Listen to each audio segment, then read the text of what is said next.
로마서 5장 12절에서 14절까지 말씀을 제가 봉독합니다. 12절부터 봉독하겠습니다.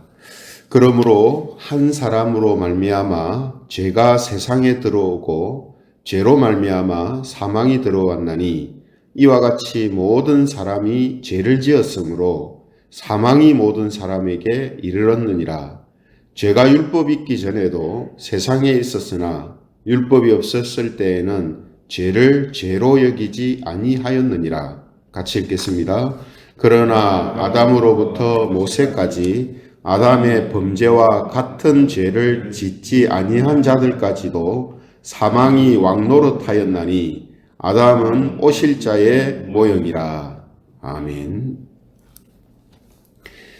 오늘 시간에는 세상에 들어온 죄, 세상에 들어온 죄, 이런 제목을 가지고 말씀을 전하겠습니다.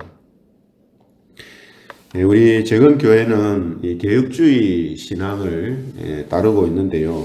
이 개혁주의 신앙에 5가지 기둥이 있습니다. 다른 말로 개혁주의 신학의 5대 교리다 이렇게도 부르는데, 이 5가지가 뭐냐면 전적 타락, 무조건적 선택, 제한적 속죄, 불가항력적 은혜, 성도의 견인, 이 5가지가 개혁주의 신학의 5대 교리 혹은 개혁주의 신앙의 5가지 기둥이다 이렇게 부르고 있습니다. 이 중에서 맨 처음에 나오는 이 전적 타락이라는 이 말은요, 인간은 태어날 때부터 모든 것이 타락했다라는 그런 의미를 가지는데요. 모든 인간은 태어나면서부터 아담과 같은 죄의 책임을 가지고 태어나고 또 부패한 상태, 오염된 상태에서 태어난다 하는 이제 의미죠. 그래서 이 전적 타락을 다른 말로 하면 원죄교리다 이렇게 말할 수 있습니다.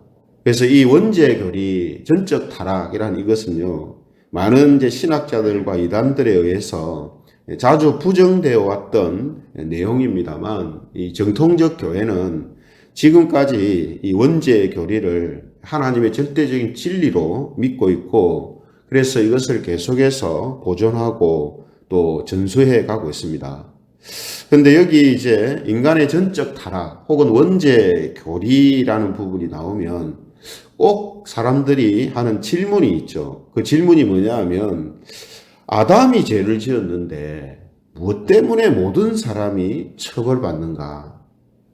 아담 한 사람이 죄를 지었는데 왜 모든 사람이 죄인이 되어져서 처벌받아야 하는가? 이거는 부당하지 않는가 하는 질문입니다.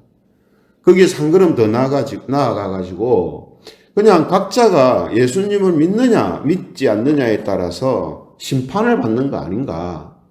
태어날 때부터 심판받은 자 혹은 이 죄인으로 태어나는 것이 아니고 예수님을 믿느냐 안 믿느냐에 따라서 죄인이 되고 의인이 되는 거 아니냐, 이런 이제 이야기를 한다는 거죠. 그런데 이런 이제 질문은요, 우리가 성경에서 이 대표와 연합의 원리에 대해서 어떻게 말하고 있는가 하는 부분을 알면은 이런 질문들을 하지 않게 되죠. 그래서 이런 질문들은 바로 그런 원리에 대해서 알지 못하거나 이해하지 못하기 때문에 이제 나오는 질문입니다. 그래서 오늘 본문 12절부터 쭉 보면요, 뭘 이야기하냐면 아담과 예수 그리스도를 비교하면서 대표와 연합의 원리에 대해서 설명을 이제 하고 있거든요. 그래서 이 2가지가 이제 주된 내용인데, 이 2가지를 우리가 살펴보기 전에요, 먼저 생각해야 할 게 뭐냐 하면 인간의 이 죄에 대한 부분, 죄인이라 하는 이 부분, 이 부분을 우리가 이제 생각을 이제 해야 됩니다. 그런데 이 부분을 생각할 때 주로 어떤 측면에서 생각하냐면, 앞서 제가 설명을 쭉 한 것처럼 사람의 측면에서만 생각하거든요. 사람의 입장에서만. 사람이 태어날 때부터 죄인이냐 아니냐, 죄의 어떤 그런 오염된 상태에서 태어나느냐 안 나느냐, 예, 이 사람의 측면에서만 생각합니다. 그래서 이 교회 아닌 예전에 철학자들도 뭐 성선설이다, 성악설이다. 태어날 때부터 이 선하게 태어나느냐, 악하게 태어나느냐. 이걸 가지고 사람들이 이야기를 하거든요. 근데 우리가 인간의 측면, 사람의 측면에서만 생각하면서 그 본성이 선한가, 악한가 하는 것만 생각할 것이 아니고 또 하나의 측면에서 우리가 생각을 해야 됩니다. 그게 뭐냐 하면 인간이 살고 있는 이 세상이라는 관점에서 생각을 해봐야 된다는 거죠. 그러니까 사람 자체가 죄인으로 태어나느냐, 의인으로 태어나느냐, 이것도 중요한 문제지만 또 하나의 측면을 간과하면 안 되는 것이 그 사람이 태어나서 사는 세상은 어떤 상태냐를 놓치면 안 된다는 겁니다. 그래서 우리가 이 부분을 알게 되면요, 앞에서 언급한 질문, 아담이 죄를 지었는데 우리가 왜 죄인이냐? 우리가 왜 그 벌을 받아야 되느냐? 이런 이제 질문들이 현저하게 줄어들게 될 것이죠. 그래서 오늘 이제 본문 말씀은요, 인류의 조상이자 또 대표였던 한 사람, 이 아담에 대해서 이야기를 하면서 아담이 죄를 짓고 죄인이 되었기 때문에 모든 사람이 죄인이 되었다라는 내용을 이제 다루고 있거든요. 그런데 우리가 앞서 말씀드린 것처럼 이 시간에 딱 한 부분만 좀 주목해서 보아야 될 것이 아담으로부터 시작된 죄가 사람들 안에만 있는 것이 아니라 세상에도 있다는 사실입니다. 그래서 12절 보시면 뭐라고 되어 있습니까? 12절에 보시면 그러므로 한 사람으로 말미암아 죄가 세상에 들어오고 이렇게 되어 있어요. 그러니까 인간의 측면에서 생각하면 어떻게 말해야 되겠습니까? 한 사람으로 말미암아 죄가 모든 사람 속에 들어오고 이렇게 돼야 되죠. 이게 이제 일반적으로 사람들이 생각하는 개념, 중요한 개념이잖아요. 근데 오늘 본문은 뭐라고 했댔습니까? 죄가 사람에게 들어간 것만 아니라 세상에 들어왔다 이렇게 표현을 합니다. 죄가 세상에 들어왔다. 그래서 우리가 첫사람 아담이 에덴이라는 곳에서 살다가 죄를 짓고 나서 에덴에서 추방당하잖아요. 그죠? 에덴 아닌 다른 곳, 그것이 세상이거든요. 지금 말하는. 그 세상은 에덴 동산과 같은 그런 어떤 영적인 환경이냐? 아닙니다. 그 세상은 이미 죄가 지배하고 있고 죄의 영향력 안에 있는 곳이다 이 말이죠. 그러니까 사람 자체만, 인간 자체만 잘못된 게 아니고 세상도 잘못되어 있는 곳이단 말이에요. 그래서 우리가 사람이 죄를 지었지만 사람만 타락하고 사람만 하나님의 저주를 당한 게 아니고 모든 자연 만물, 천지 만물이 다 하나님의 진노 아래 놓였다 이래 돼 있잖아요. 왜 그렇습니까? 예, 세상도 역시 사람식으로 말하면 죄 상태에 놓여 있기 때문에 그래요. 그래서 하나님의 진노가 사람한테만 있는 게 아니고 이 세상 전체에 임해 있는 겁니다. 뭐 때문이라고요? 예, 죄 상태가 사람만이 아니라 이 세상에도 있기 때문이에요. 그 증거가 뭐냐 하면 사망, 즉 죽음이 있다라는 것입니다. 이 세상에. 그래서 12절의 말씀을 다시 보시면은 뭐라고 합니까? 그러므로 한 사람으로 말미암아 죄가 세상에 들어오고 그 죄가 세상에 있다라는 것, 세상을 죄가 장악하고 있다는 것이 무엇으로 드러나냐면 죄로 말미암아 사망이 들어왔다 이렇게 돼 있죠. 그래서 이와 같이 모든 사람이 죄를 지었으므로 사망이 모든 사람한테 이르게 되었다 이렇게 하는 거예요. 다시 정리를 하면요, 죄가 세상에 들어와 가지고 이 세상이 죄의 상태가 되었습니다. 그래서 나타나는 현상이 뭐냐? 죽음이에요. 사망. 다 죽는단 말이에요. 다 죽는다는 거죠. 사람만 죽는 게 아니라 모든 생물들이 다 죽습니다. 그 말은 곧 모든 사람뿐만 아니라 모든 생물과 만물들이 다 죄의 상태에 있다 이 뜻이에요. 지금 마치 수학 공식처럼 그죠?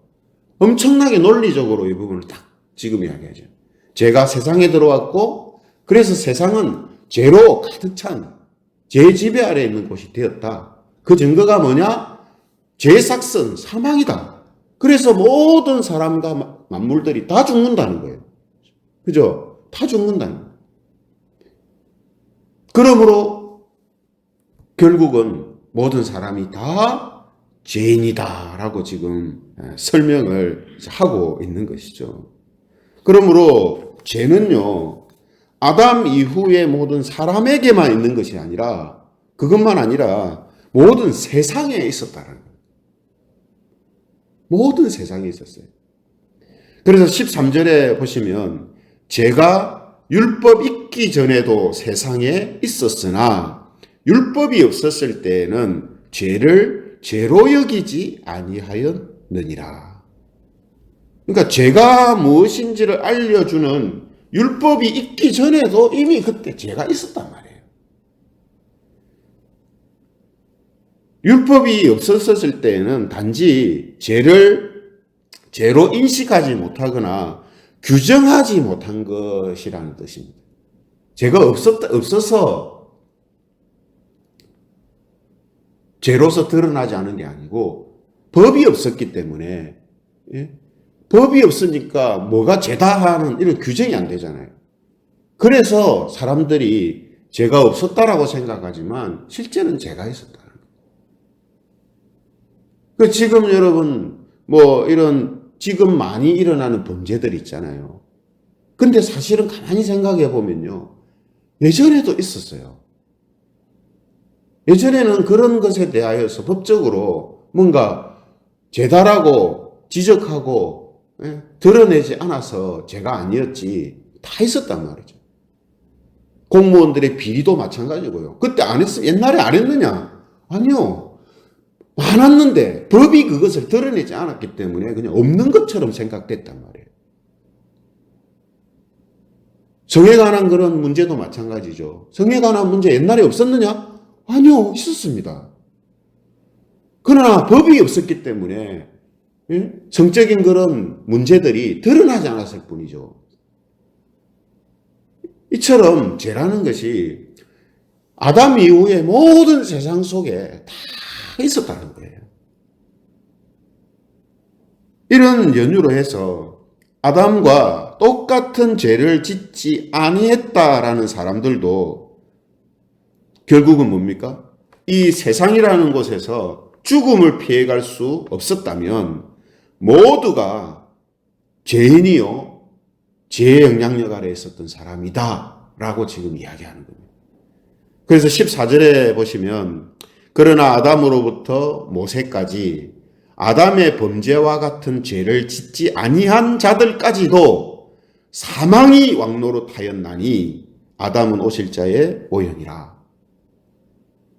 그러니까 아담 이후에 아담과 같은 똑같은 죄 안 지었어도 그 사람이 죽음을 피해가지 못했다면 그 사람 자신도 죄인이기 때문이기도 하지만 아무리 자기가 예를 들어서 혹시 깨끗하게 태어났다 할지라도 아주 선한 사람으로 태어났다 할지라도 이 세상 자체가 죄의 상태에 있었기 때문에 죄인이 될 수밖에 없다는 거예요. 그 증거가 죽었다는 거죠. 그 증거가 사망을 못 피해갔다는 거죠. 마치 이런 겁니다. 그래서 우리가 예를 들면 세탁기로 빨래 같은 걸 할 때, 그죠? 색이 빠져가지고 빨래 전체가 다 색이 오염되는 그런 경험들이 있잖아요. 예전에 그런 경험이 많았죠. 지금은 워낙 그 원단이나 이런 게 좋아졌기 때문에 그런 게 없지만 예전에는 빨래를 같이 삶았다거나 아니면은 같이 세탁을 했다거나 하면 그런 일들이 있었잖아요. 그 빨래 안에 들어갈 때는, 세탁기 안에 들어갈 때는 뭡니까? 색깔이 다 자기 색깔을 갖고 있어요. 그러나 그 세탁기 안의 환경이, 예? 그 물 속에 뭔가 다른 색소가 들어가 있거나 녹아 나오면 다 오염된단 말이에요. 예를 들어서 검은색 물이 빠졌는데 남색 옷이 있다 했을 때 그 남색 옷이 겉으로 표가 안 드러난다고 그 검은색 물이 안 들어간 게 아니잖아요.